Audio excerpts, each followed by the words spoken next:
Welcome to Justice Hunters, where we unravel the most electrifying true crime mysteries that have gripped the world for decades. On June 11, 1962, three men, Frank Morris and brothers John and Clarence Anglin, attempted the unthinkable, an escape from Alcatraz, the impenetrable federal prison known as the Rock, rising ominously from the frigid waters of San Francisco Bay. This wasn't just a breakout.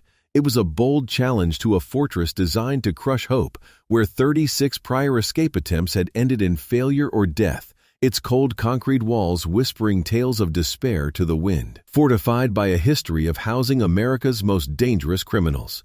With no conclusive evidence of their fate, their disappearance remains one of the greatest unsolved enigmas in criminal history, sparking endless speculation and conspiracy theories. Did they perish in the icy currents? Or did they outwit the system to forge new lives under assumed identities? This story will plunge you into their ingenious planning, the heart-stopping execution, and the enduring mystery of whether justice truly triumphed over their unbreakable resolve. Prepare to explore a world of brilliance, desperation, and the unyielding spirit of three men who defied the odds, a tale that still echoes across the foggy shores of the Bay and inspires global fascination. The Alcatraz Escape originated with Frank Morris, a man whose intellect outshone his lengthy rap sheet, shaped by a turbulent early life. Born in 1926 in Washington, D.C., Morris was orphaned at 11 when his parents succumbed to pneumonia during a harsh winter, leaving him to navigate a series of neglectful foster homes that shaped his rebellious nature and instilled a distrust of authority. By his teens, he turned to crime, burglaries, thefts, pickpocketing, anything to escape the gnawing hunger of poverty. His sharp mind landing him in juvenile detention,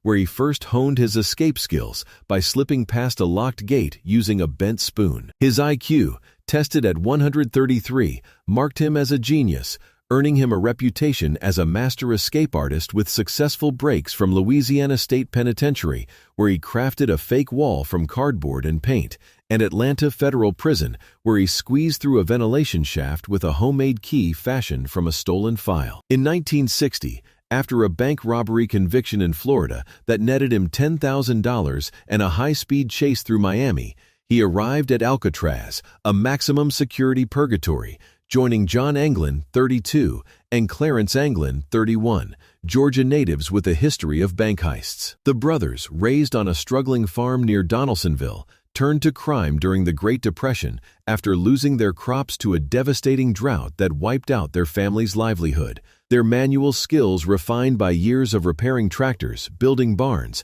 and surviving on meager rations. Together they formed an unlikely alliance. Their cells in Block B, Section 13, 135, 136, and 137, transforming into a secret workshop, united by a burning desire to escape a prison where freedom seemed a distant myth, fueled by whispers of previous escapees' fates. Their plan unfolded over months, a masterpiece of ingenuity born from necessity and honed through relentless determination. Morris, the mastermind, devised a scheme using stolen tools, spoons pilfered from the cafeteria during meal shifts, a makeshift drill crafted from a motor scavenged from the prison workshop during a repair detail, to chip away at the ventilation grates above their bunks, the concrete dust meticulously swept under mattresses and hidden in socks to evade the sharp eyes of guards during random inspections that grew more frequent after a prior escape rumor. The Anglins, leveraging their farm-honed hands, sculpted dummy heads from soap, toilet paper, and hair collected from the barbershop,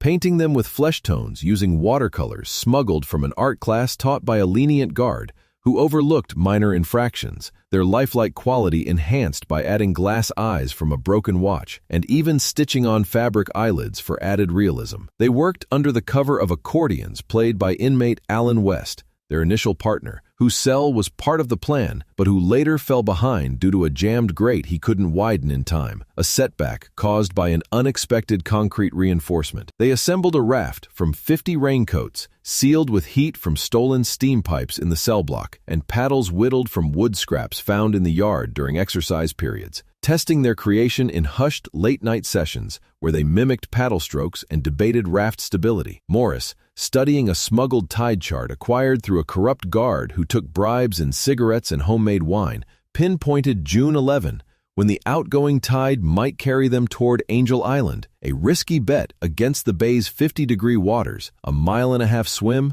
rumors of patrolling sharks, and the prison's heightened security patrols. That night, they executed their plan with surgical precision under a cloak of secrecy. After lights out at 9:30 p.m., they pried open the grates with a crowbar fashioned from a bed frame stolen during a maintenance oversight, climbing through utility corridors lined with rusted pipes, cobwebs, and the faint hum of machinery, their hearts racing as they navigated the darkness to reach the roof, dodging a patrolling guard's flashlight by flattening against the wall and holding their breath for minutes. The dummy heads propped on pillows with real hair strands, painted features and glass eyes, bought them hours as guards made their rounds every 2 hours, oblivious until the morning count at 7 a.m. revealed the chilling truth of the empty cells, triggering a lockdown alarm that echoed across the island. They descended to the water's edge using a rope fashioned from cement sacks stolen during a repair project, launched their raft into the thick fog that rolled in unexpectedly,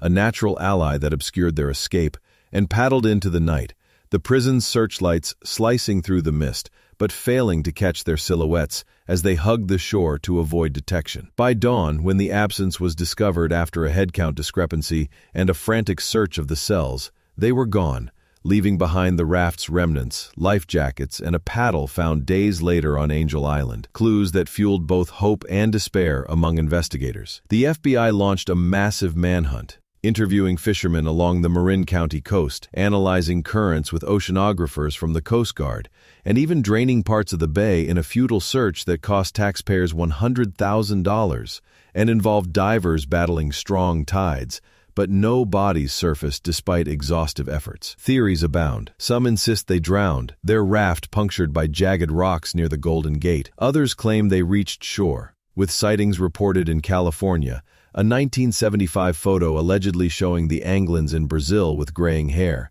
a 1989 letter purportedly from John Anglin claiming survival, and a new identity in South America, though forensic analysis found the handwriting inconclusive due to age and paper degradation. The aftermath triggered a media storm that shook the nation to its core, amplifying public intrigue. Alcatraz, once a symbol of unbreakable security, housing Al Capone, Machine Gun Kelly, and other notorious figures, closed in 1963, its reputation in ruins, the escape exposing critical flaws in its ventilation system, guard oversight, and prisoner monitoring that led to a congressional investigation spanning months and a report that criticized the Bureau of Prisons. The FBI concluded the men likely perished, citing the water's hypothermia-inducing chill, the swim's near-impossible odds, and the lack of survival gear beyond their makeshift raft, but evidence like a paddle on Angel Island, a 1962 car theft in Marin County, linked to their escape route with fingerprints matching Clarence's, and the 1975 photo, analyzed by the FBI but deemed inconclusive due to graininess, keeps the debate alive among historians, amateur sleuths, and a 2018 documentary crew that found a bone fragment near Angel Island, though DNA tests were inconclusive due to contamination. Morris's genius was undeniable, transforming prison scraps, spoons, motors, raincoats into a vessel of freedom, his intellect a beacon in the darkness of confinement that inspired prison reform debates and influenced modern escape-proof designs. The Anglins' resilience, forged on a hardscrabble farm where they learned to endure hunger, cold, and family loss, added to their legend, their story inspiring books like Alcatraz, The Gangster Years, documentaries, and tours of the now-closed prison that draw 1.5 million visitors annually, boosting local tourism. Yet the cost was profound. Their families endured decades of uncertainty, their mother passing in 1973 without knowing their fate, leaving behind letters pleading for news and a worn family Bible, and the prison staff faced congressional hearings, losing jobs and pensions, with one guard committing suicide under the pressure of public blame. Behind bars, their legacy grew mythic, a symbol of resistance against an unforgiving system where solitary confinement for minor infractions was routine. Alan West, left behind after his great jam due to a miscalculation in the concrete thickness discovered too late, confessed the plan to authorities after a week of interrogation that included sleep deprivation, detailing the trio's unwavering determination but also their isolation. No letters, no support awaited them outside, a solitude that weighed on West during his remaining 15 years in Leavenworth, where he died in 1978 from a heart attack linked to stress. The public was split. Some saw heroes defying an unjust system where prisoners faced inhumane conditions, their escape a symbol of human spirit and a catalyst for prison reform movements. Others viewed them as victims of their own hubris, their gamble a tragic miscalculation that cost them their lives or forced them into hiding. The break exposed Alcatraz's vulnerabilities, leading to its closure, a reevaluation of prison design with reinforced ventilation systems, motion sensors, better guard training, and stricter tool control, and a cultural fascination with escape narratives that influenced films like Escape from Alcatraz, starring Clint Eastwood, and a surge in true crime literature. So, we turn to you. Did Frank Morris and the Anglins achieve the impossible, outwitting the Rock with their brilliance and leaving a legacy of defiance that reshaped penal policy? Or were they claimed by the Bay's merciless depths, their bodies lost to the tides and their story a cautionary tale? Share your theories, your evidence, your hunches below, and join the hunt for truth with Justice Hunters. Subscribe now, hit that bell, and stay tuned for more true crime tales that probe the boundaries of human courage, ingenuity, and the eternal quest for justice across the annals of criminal history.